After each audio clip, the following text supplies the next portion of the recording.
Muy buenos días. Tengo el honor de estar en esta sesión de un congreso que me enorgullezco se llama Congreso. Y yo tengo mucho que ver con esto porque yo inicié el primer curso, se llamaba Curso de Avance en Medicina en esa época, hace ya casi 30 años o más de 30 años, que le llamé Curso Internacional de Avances en Medicina. Y era internacional porque se planificó los días sábados durante 6 sábados del año en que aprovechábamos los invitados extranjeros a cursos en Santiago, aprovechábamos a hacerle turismo acá en la zona y los traíamos a dar conferencias y tener toda una mañana con nosotros. Y de ahí partió todos los años después el curso de avance en medicina y ahora Congreso de Avance. Ahora, ¿cómo son avances? El tema que me tocó desarrollar, que es un tema viejo para mí, algunos han sido alumnos míos y recordarán que esta clase la hago habitualmente yo, en la clase de epidemiología de la cardiopatía coronaria, y les hablo de los factores de riesgo. Pero como era avance, pensé, debo buscar todo lo último, ojalá el año 2015-2006, para darle salpicar un poquitito de cosas nuevas. Lo malo es que encontré muchas cosas nuevas. De tal modo que vamos a tratar de salpicar un poquitito lo antiguo y salpicar un poquito las cosas nuevas para tener la inquietud de después revisarlas con calma y masticarlas para poder aplicarlas en nuestros pacientes. Bueno, la cardiopatía coronaria generalmente es aterosclerótica y no solo se fija en las coronarias el proceso de aterosclerosis, sino también en varias otras partes del organismo que tienen ustedes señaladas aquí en la diapositiva. Y tenemos aquí el malhechor, el que daña las arterias, la placa de ateroma, que generalmente es la responsable de los accidentes que después ocurren. Tenemos otras vistas de lo mal que se porta la placa de ateroma, que finalmente termina en la oclusión total de las arterias como episodio a veces final para un paciente. Aquí tenemos esta diapositiva que nos muestra la importancia que tiene el tema. En rojo tenemos acá la prevalencia, esto es del año 2009, pero la prevalencia actualmente es más o menos la misma. Es una de las principales causas de muerte en Chile. Este 38 es otras, o sea que no vale, o sea, está compitiendo con el cáncer, pero superior al cáncer en cuanto a la prevalencia. Y en cuanto a lo que es enfermedad cardíaca propiamente tal, el accidente cerebrovascular como que le gana un poquitito en relación al infarto del miocardio. Pero si sumamos las otras, evidentemente las enfermedades cardíacas resultan como la principal causa de muerte en Chile. Aquí tenemos esta diapositiva clásica de los factores de riesgo. Los factores de riesgo son aquellos que se lograron determinar a través de estudios muy antiguos, de los cuales el más clásico es el estudio efectuado en el pueblito de Framingham, que se llama Estudio de Framingham, y que se determinaron, siguiendo a toda la población, cuáles eran los factores de riesgo que acumulaban aquellas personas que hacían una enfermedad coronaria. Y aquí las tenemos ya conocidas por todos. Los factores no modificables, aquí los tenemos, la herencia, la edad, el sexo, los mayores en los cuales nosotros vamos a poner el acento, la hipertensión, el cigarrillo, las dislipidemias, la diabetes, y los factores que nominamos modificables menores, dentro de los cuales está la obesidad, el sedentarismo y el estrés. Esta diapositiva me la prestó el doctor Lanas, a quien quiero hacerle un homenaje, porque esta diapositiva deriva de estudios que él ha participado junto con el doctor Yusuf, un investigador muy famoso. Más adelante veremos un trabajo que lideró el doctor Yusuf y que se presentó hace 2 semanas atrás en el colegio de la Marine College of Cardiology. El doctor Yusuf, junto a muchos otros investigadores, y los cuales estaban incluidos el doctor Lanas, que se ha caracterizado por ser nuestro mejor investigador, pero no solo mejor en Temuco, el mejor en Chile, no, el mejor en Sudamérica. Fue nominado el mejor investigador sudamericano en el último Congreso Interamericano de Cardiología recién pasado, por lo cual le rindo un homenaje. Esta diapositiva, él la hizo muy bien. Mencionó entre los factores de riesgo lo más importante, ¿no es cierto? El alcohol, pero el alcohol como un factor de riesgo para el que no toma. El ejercicio para el que no hace ejercicio, y vegetales y frutas, aquellos que son más bien carnívoros y no les gustan mucho los vegetales y la fruta. Y luego los mismos otros, incluyendo acá el ApoB, partido por APO1, que en el fondo va relacionado con el LDL y HDL, que son el colesterol bueno y el malo. ¿Cuál es la utilidad de conocer los factores de riesgo, en realidad, aparte de investigarlo y saberlo? No solo para saberlo, tenía una importancia tremenda. Importancia para prevenir que la enfermedad coronaria aterosclerótica ocurra. Nos sirve mucho para el diagnóstico. Los que tienen factores de riesgo, esos factores de riesgo presentes acentúan la sospecha diagnóstica. Nos señalan un pronóstico. Mientras más factores de riesgo hay, más mal pronóstico.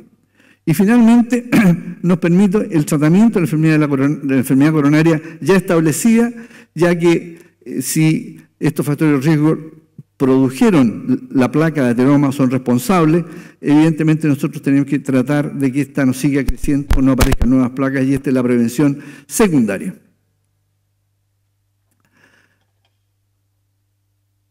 Ahora tenemos en esta diapositiva qué es lo que hacemos nosotros con el conocimiento de estos factores de riesgo.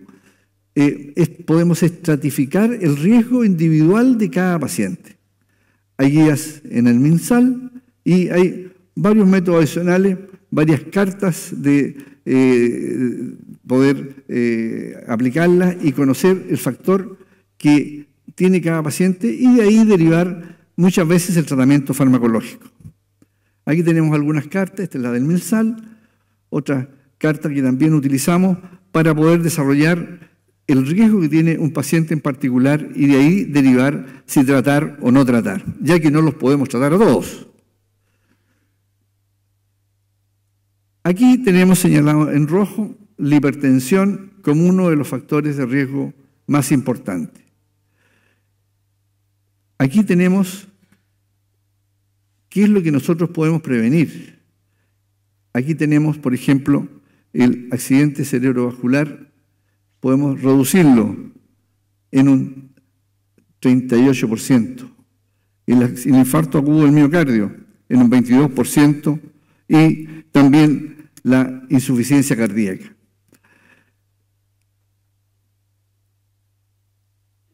Ahora, el problema un problema importante, y estamos bastante desilusionados porque al parecer los investigadores no han podido ponerse de acuerdo a cuánto tenemos que bajar la presión arterial, cuál va a ser nuestra presión objetivo, dónde podemos decir este paciente hipertenso ya hay que darle tratamiento farmacológico aparte del tratamiento, la prevención de la hipertensión arterial. Y nosotros estábamos esperando durante mucho tiempo que apareciera el informe del Joint National Committee 7 que había emitido su informe el año 2003 y que todos nos lo aprendimos, y estábamos esperando el número 8 que apareció recién 10 años más tarde, después de muchos años y de mucha inquietud porque no aparecía. Y lo curioso es que estableció una presión objetivo en el hipertenso era simplemente así, menor de 140/90. Antes establecía que el diabético y el paciente con insuficiencia renal debería tener menor de 130/90. Pero eso lo sacó, y lo malo es que estableció que en el anciano, con lo cual no estoy de acuerdo, mayor de 60 años, sistólica mayor de 150, a diferencia de la guía europea, que aceptaba una presión mayor de 150, pero más allá de los 80. Esa presión causó gran disconformidad porque dejaba casi la mitad de los hipertensos de esa edad sin tratamiento. Entonces, el Colegio Americano de Cardiología, la Asociación de Hipertensión Americana y la Sociedad Internacional de Hipertensión emitieron sus documentos en que apoyaban una presión sistólica de 140 hasta los 80 años. De ahí para arriba, evidentemente, desde luego con el cuidado necesario. Obviamente, entre mayor edad, mayor probabilidad de tener complicaciones por hipotensión. Pero lo peor no fue que se estableciera esta cifra de 140 para incluso los ancianos. El problema que apareció después, recién, ahora el 2015, a final de año, el estudio SPRINTS, que establece claramente que más bajo es mejor. Este estudio SPRINT es un estudio que el organismo gubernamental, el National Institute of Health en Norteamérica, lideró, o fue el que diseñó este estudio y fue hecho en Norteamérica, exclusivamente en Norteamérica, para sacar conclusiones de cuál era la presión arterial objetivo. Este estudio es un estudio que yo creo que es muy importante, por eso me voy a detener un poquito en él, porque yo creo que va a hacer temblar las guías actualmente existentes, tanto la norteamericana recién emitida como la europea, que es un poquito más antigua. En este estudio, la verdad las cosas es que tomaron enfermos con presiones entre 130 y 180, tratados o no tratados, y que tuvieran además uno de los factores de riesgo cardiovascular, no factores de riesgo, sino que enfermedad cardiovascular conocida, establecida, como un stroke, antecedente de un infarto, o un score de Framingham muy alto, mayor de 15%, o que fueran justamente personas mayores de 75 años, un factor para elegirlos dentro del estudio. Y siendo el objetivo primario la ocurrencia de un infarto del miocardio, de un síndrome coronario agudo, cualquiera que fuera, un stroke, una insuficiencia cardíaca descompensada o muerte cardiovascular, de causa cardiovascular. Aquí tenemos lo que lograron. Un grupo pretendían tratarlo clásicamente con el objetivo partiendo de 140 para arriba, todos se trataban bajándolos un poquitito. Ahí 104, perdón, 134.6 al grupo con tratamiento estándar y 121.5 en el grupo que ellos pretendían llegar a 120. El objetivo era 120 y ¿qué pasaba con ellos? Bueno, veamos qué pasó. Y nosotros vemos en esta curva cómo los pacientes del grupo intensivo empezaron a seguir una curva con mucho menos eventos que el grupo de tratamiento estándar. Y lo que nosotros podemos ver, aquí no vamos a ver todo el cuadro, pero podemos ver que el grupo de edad de 75 años evidentemente tuvo mejor todavía desempeño, menos outcome que aquellos de los mayores de 75, que los menores de 75 años. O sea, esto de la edad no era impedimento para llegar con la presión a 120 sistólica. El riñón, eso sí, sufrió un poquitito en aquellos que no tenían enfermedad renal y pertenecían al grupo de tratamiento intensivo, con una reducción mayor del 30%. Pero, curiosamente, los pacientes que ya tenían cierta insuficiencia renal con un clearance entre 30 y 60, no se perjudicó mayormente su función renal. Quedó ahí.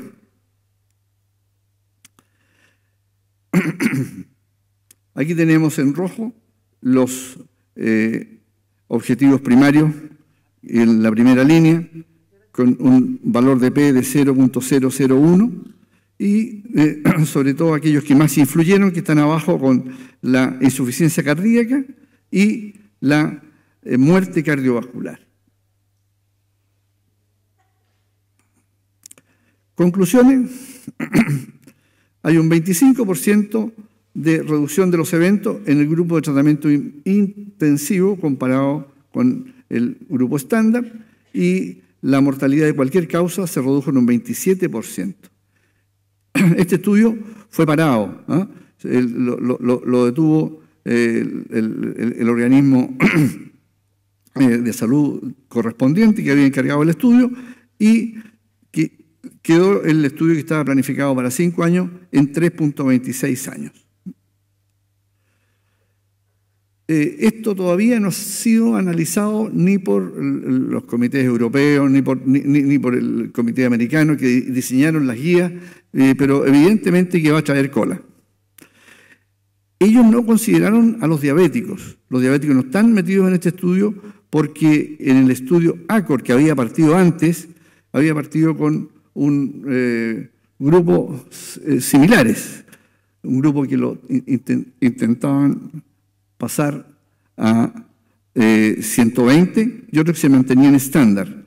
Este trabajo, que duró más tiempo, la verdad de las cosas es que la diferencia no fue tan significativa en los diabéticos, que era justamente en los que se ponía el acento antes en bajarle la presión, y que pretendíamos nosotros después del informe número 7 bajarles a 130 la sistólica, pero ya en el informe número 8 del JNC estaban situados ya igual que todos en los 140. Y posiblemente a lo mejor va a haber que analizar este estudio. Hay menor endpoint primario en los que tienen tratamiento intensivo, pero va a haber que analizarlo si se incluyen también los diabéticos dentro de esta baja de presión intensiva a 120 la sistólica. Ahora, la verdad de las cosas es que nosotros nos preocupamos hasta dónde bajamos la presión, desde qué punto partimos bajándole la presión, cuando en realidad nuestro problema debiera ser otro. Seguimos nosotros en esta distribución de este país en que el número de pacientes no diagnosticados, aquellos diagnosticados y no tratados, y aquellos no tratados pero en forma insuficiente, todavía son muy altos. Y ese, yo diría, a lo mejor puede ser más importante que lo otro. Pero los pacientes que tratemos, por lo menos, tenemos que preocuparnos de tratarlos lo mejor posible. El cigarrillo, la verdad de las cosas es que lo voy a pasar muy rápidamente. Está muy tremendamente establecido en el estudio de Framingham la mortalidad por cardiopatía coronaria ligada al cigarrillo, pese a lo cual se ha logrado poco en el mundo. Chile lidera el consumo de tabaco en América Latina según la OPS. Somos los más fumadores.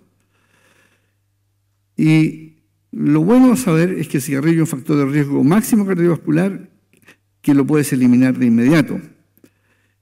Y en un año el riesgo disminuye en 50% y en 6 años casi desaparece. De tal modo que hay que luchar para que el paciente deje de fumar.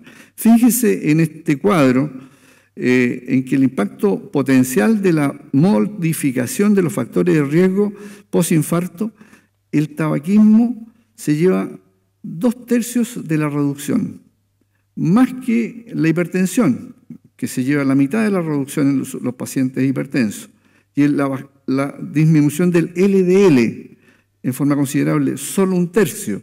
De tal modo que entre todos se acumulan 5/6 teóricamente. Si alguien deja de fumar, trata su hipertensión, mejora su LDL, gana, sí, se queda con 1/6 de probabilidad.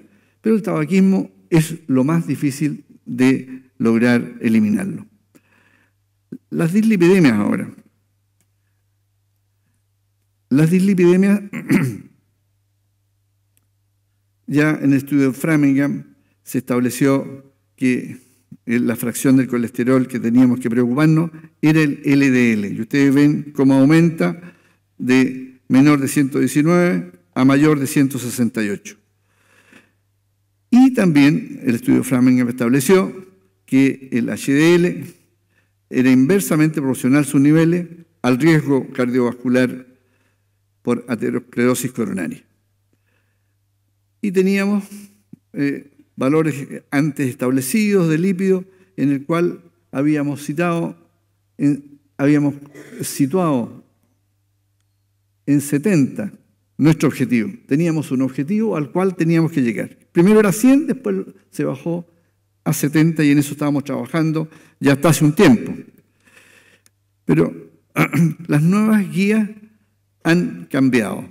Y esto porque han descubierto que hay un riesgo residual, o sea, hay un riesgo que uno puede lograr tratar de eliminar si uno usa estrategias para bajar el colesterol LDL más allá de los 70 que habíamos dicho.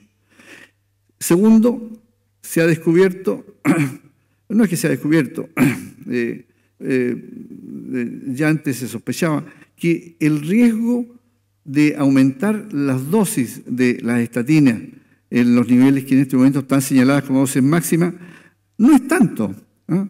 Es poco más que las dosis estándar, las dosis máximas. Y tercero, que había un abaratamiento de los costos de los medicamentos de las estatinas que antes eran de alto costo. Entonces, ahora podemos hablar de hasta cuánto podemos aumentar nuestro tratamiento. Y esto del riesgo residual, que aquí tenemos señalado, partió en que en el estudio PRUVIT, que es muy antiguo, en que se dio estatina inmediatamente a los pacientes que estaban haciendo un infarto de miocardio y en dosis de 80 miligramos de atorvastatina, que había un 20% pese a la dosis máxima de riesgo que podría disminuirse. Se diseñó este estudio que está ahora más abajo, el IMPROVE-IT, que revela que agregar ezetimibe a dosis máxima de simvastatina reduce el riesgo residual.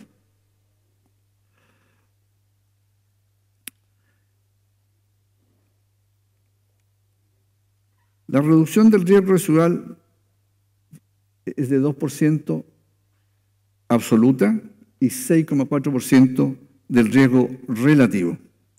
Y el grupo con ezetimibe logró bajar su colesterol a niveles de 54. Sabemos que la simvastatina no es la estatina más poderosa. Evidentemente, si se hubiera hecho con atorvastatina o rosuvastatina, la asociación probablemente habría tenido colesteroles mucho más bajos y probablemente mejores resultados. Me voy a saltar esta diapositiva. Era para señalar el resultado con detalle, pero es lo que les dije aproximadamente. Pero hay otras drogas que han aparecido y en este momento dentro de esta droga está el alirocumab. Aquí está. Esta droga que logra bajar el colesterol y reducir la mortalidad, como ustedes ven en este estudio Odyssey, en que hay una clara disminución de los endpoints con el uso de esta droga que baja mucho más el colesterol. Y está diseñada para usarla, adicionarla a las estatinas o para usarla justamente en aquellos casos en que hay intolerancia a las estatinas. Finalmente, el estudio HOPE-3 es un estudio que lideró el doctor Selim Yusuf, el amigo del doctor Lana. El doctor Yusuf, de la Universidad de McMaster, está tratando de diseñar la mini polipil, una mini tableta que tenga de todo. Ese sería el sueño de completar por el doctor Yusuf. Y este estudio, el estudio HOPE-3, va a ser conocido muy rápidamente porque fue presentado hace 2 semanas en el Congreso del American College of Cardiology y fue publicado simultáneamente en el New England, de tal modo que lo tenemos fresquito de hace 2 semanas y causó gran revuelo. Fue el trabajo principal presentado, en Late Breaking Estudios, de los estudios que golpean, que chocan. Fue homenajeado por este estudio. Fue un estudio muy grande, con 1.275 pacientes, 12.075 pacientes, en que él tomó 3 brazos, un brazo, y tomó enfermos comunes y corrientes, de los cuales eran hipertensos, poco más de un tercio hipertensos.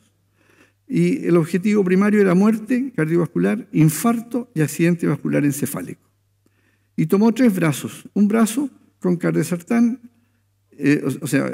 mezclando, digamos, cardesartán e hidroclorotiazida, o rosuvastatina y placebo metido en estos 3 brazos, para poder comparar cuál de las 3 estrategias era lo mejor.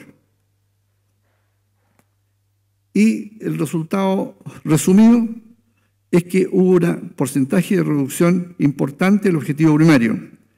Estatinas más placebo, había una reducción de 25%.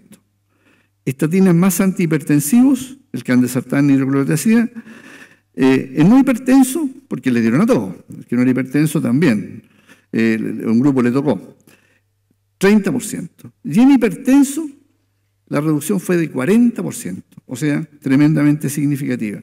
Este estudio también va a dar que hablar, así que tenemos que revisarlo con calma, cómo podemos aplicar estas cosas a nuestros pacientes.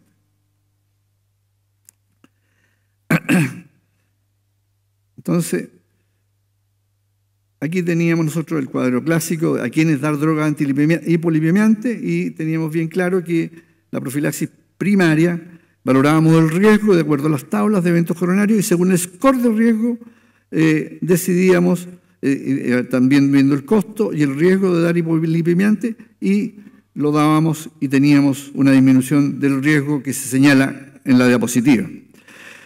Y en la profilaxis secundaria se lo dábamos a todos los pacientes. Ahora, las guías europeas, que son del 2011 aún, señalaban lo que sabíamos antes, que el colesterol LDL teníamos que llevarlo hacia una cifra que era objetivo, que era 70 miligramos por decilitro. Y estaba más abajo señalada, arriba está aquellos pacientes con enfermedad cardiovascular, más abajo los diabéticos, que también los llevábamos a la misma cifra, y finalmente aquellos que tenían un score de riesgo muy alto. Pero salieron las guías americanas del 2013, y ahí la cosa cambió. Ellos, como ustedes pueden ver, comparando los dos lados, lo europeo y lo americano, que desaparece esa cifra objetivo de 70. No hay cifra objetivo, se elimina. Hay que bajarlo. Sencillamente se habla de esquemas de dosis alta de estatina, dosis intermedia de estatina, moderada, y finalmente, probablemente en algún grupo, dosis baja de estatina. Pero no importa a qué nivel se llegue. Hay que llevar lo más alto posible y siempre sobrepasando el 50% de la cifra basal que tiene el paciente. Ese sería el objetivo actual. O sea, en este momento ya no nos guiamos por esa cifra mágica de 70 para el LDL, sino que damos dosis altas en todo el grupo de alto riesgo. Y aquí tenemos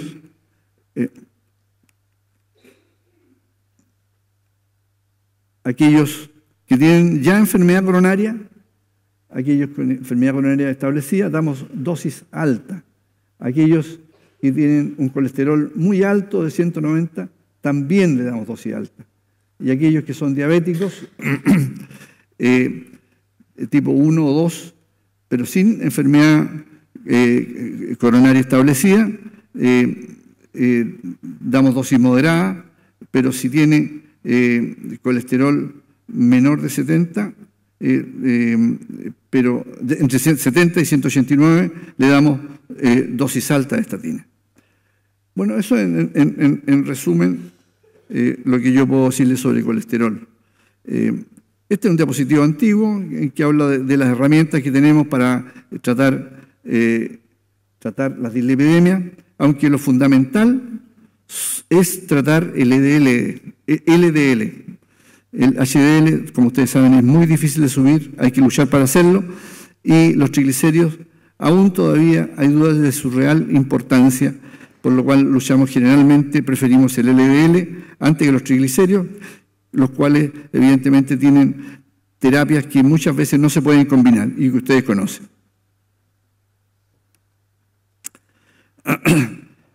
La diabetes, finalmente, voy por lo avanzado de la hora, voy a mencionar solamente los estudios que se han hecho en diabéticos. La mitad de la muerte de los diabéticos son de causa cardiovascular.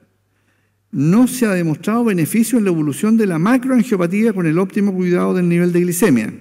Sí la microangiopatía, pero no la macroangiopatía. No logramos mucho llevando al paciente a niveles óptimos. Incluso un trabajo que trató de llegar a niveles normales de glicemia, tuvo mayor riesgo, mayor mortalidad y no logró demostrar que disminuía la macroangiopatía. Pero hay dos trabajos recientes sobre el manejo de la diabetes mellitus 2 y eventos cardiovasculares que pueden dar optimismo. Solamente los voy a mencionar. Esto ya lo están, este producto, la empagliflozina, ya salió al mercado aquí en Chile y ya se la están presentando a ustedes. Y este estudio, voy a mencionarle el endpoint importante que tiene este estudio. Y lo importante es que aquí tenemos la curva, ¿no? La muerte de origen cardiovascular, ustedes ven las dos curvas como están tremendamente separadas a los 48 meses. Esa es la muerte de origen cardiovascular. La muerte por cualquier causa también está separada entre placebo y empagliflozina. Y la hospitalización por insuficiencia cardíaca también sigue cursos muy distintos, con una reducción del 35%. O sea, todo esto va a dar que hablar. No sabemos si todo esto lo hace a través de actuar sobre la placa aterosclerótica, cosa que no se ha logrado con los tratamientos para bajar la glicemia, o es a través de otros mecanismos. Pero en todo caso, nos disminuye la mortalidad en nuestros pacientes diabéticos. Este estudio de IRI lo menciono de la pioglitazona, un medicamento antiguo, que trató a pacientes con resistencia a la insulina y antecedentes de accidentes cerebrovasculares y logró demostrar la prevención de un nuevo accidente cerebrovascular y también de un infarto del miocardio, como ustedes ven en este diapositivo. Pero a riesgo de la posibilidad de fracturas de huesos que requerían cirugía u hospitalización. O sea, no era menor y esto se veía en un 5,1%. De tal modo que esto para los neurólogos no les importa porque dicen, yo prefiero una fractura a que mi paciente tenga un nuevo accidente cerebrovascular. Pero no sé, los cardiólogos a lo mejor preferimos el infarto andarse fracturando a cada rato. Eso no lo sabemos. Bueno, yo diría que con esto no he tratado totalmente el tema, pero he hecho un resumen de nuevos trabajos, algunos últimos, que nos van a dar que pensar y a lo mejor cambiar nuestra estrategia de manejo de nuestros pacientes. Muchas gracias.